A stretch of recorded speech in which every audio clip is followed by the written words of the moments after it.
বেলপাতা কেন দেয় ঠাকুরকে? কেন দেয় আমিও জানি না। বেলপাতার মধ্যে কি ভগবান যেন থাকে, তাই গণেশ ভগবান। দেখো না। ওটা পাততে হবে তো, আমি তো আর পাততে পারবো না সুন্দর। হুম হ্যাঁ হুম।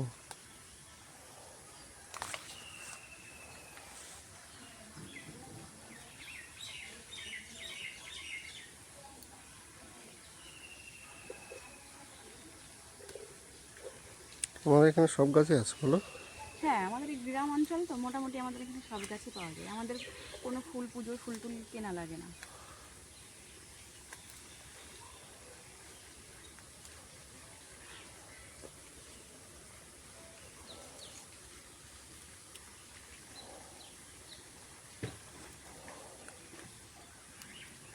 চলো এই ডাল দুটো নিয়ে যাই, বাড়ি থেকে বেছে ধুয়ে ধুয়ে নিই, দিয়ে থাকলে খাওয়া গেছে। ফুল বেরিয়েছে দেখো, হ্যাঁ তো বুঝেছো? দেখো তো করিও এসছে। হুম। কোন মাসের প্রথম সোমবার, তাই শিব মন্দিরে, আমাদের ঘরের পেছনে যে শিব মন্দির আছে সেই মন্দিরে পুজো দেবো, আর বাড়িতেও তো দেবো, তাই কিছু ফুল তুলে নিই।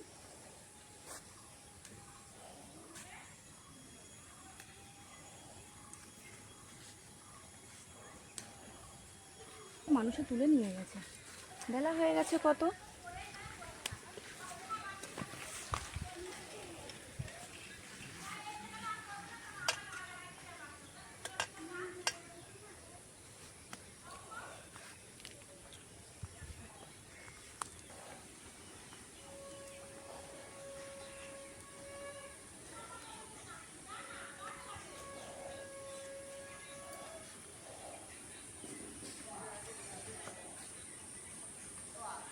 দুটো নীলকণ্ঠ ফুল পেয়েছি।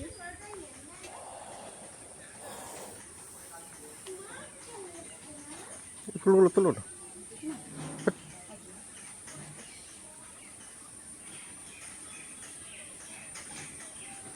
ভালো লাগছে দেখতে। সেন্ট একটা সুন্দর একটা স্মেল আছে। হুম।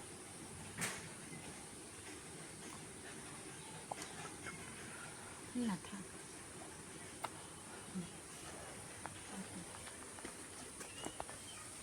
টগর ফুল।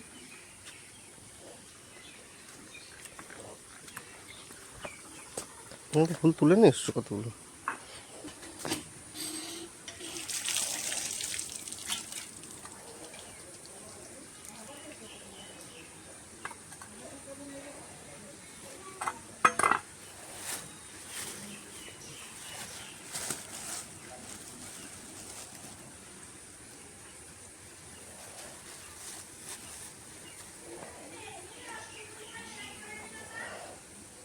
আমি এই সাদা ফুল তুলেছি, এই যেগুলো নয়নতারা ফুল তুলেছি, জবা তুলেছি, নীলকণ্ঠ তুলেছি, আকন্দ তুলেছি,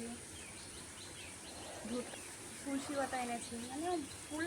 এবার খালি বেলপাতা কটা আনলে আমার হয়ে যায়, দিয়ে ধুয়ে মেজে স্নানটা করে পুজো দিতে যাবো। তুমি দুধ আনতে গেলে না, দুধটা আমার একটু এনে দেবো। এই যে ফুল, জবা,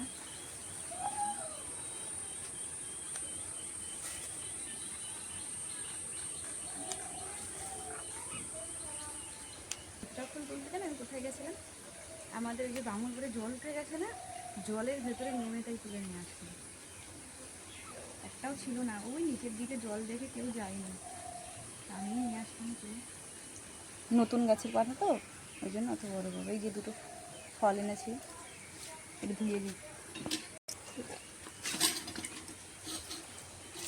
ফুল জিনিস যতই নোংরাই হোক না কেন ধুতে নেই, একটু জলে ছিটে দিলাম, এটাই আরও ভালো থাকবে।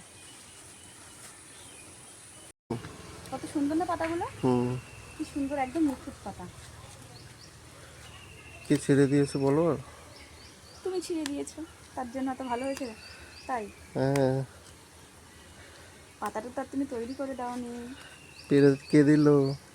পাতাটা তুমি পেরে দিয়েছো। পাড়াটাই তো মেন। শাড়ির দোকানে গেলে 10টা শাড়ি খুঁজে এনে দিলে সেটা ভালো হয় না শাড়ি মানালে ভালো হয়? কথায় লজিক আছে। সে তো আছে। ও তুমি তো মাঠে যাবা, যদি কোনটা আকন্দ ফুল পাও নিয়ে আসবো। হ্যাঁ, আকন্দ ফুল তো ওই বাড়ি আছে কত। এখন কারোর বাড়ি নেই, এখন কোথাও নেই। কত সুন্দর পাতাগুলো, ওটা কেউ জগছে বেঁধে, চিনি জগছে ভেতরে বেঁধে রেখে দিলে কালকেও পুজো করা যাবে।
ব্যাস, বাবার জন্য রাখুন।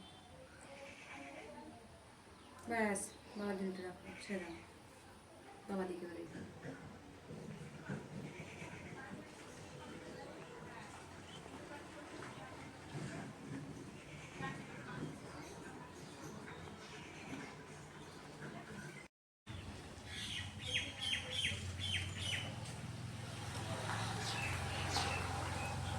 বলো।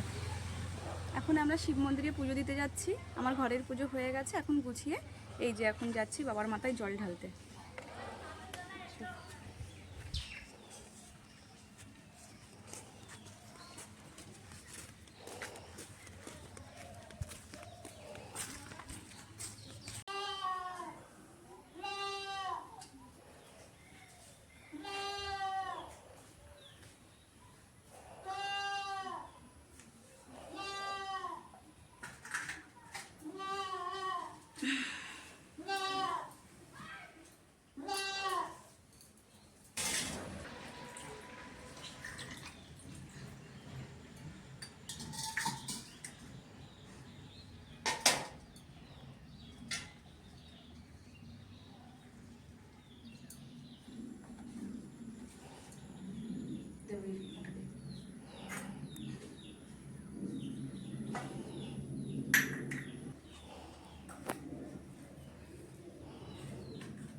আমাদের এই শিবলিঙ্গটার একটা কাহিনী আছে। এই শিবলিঙ্গটা একদিন কেউ তুলতে পারেনি,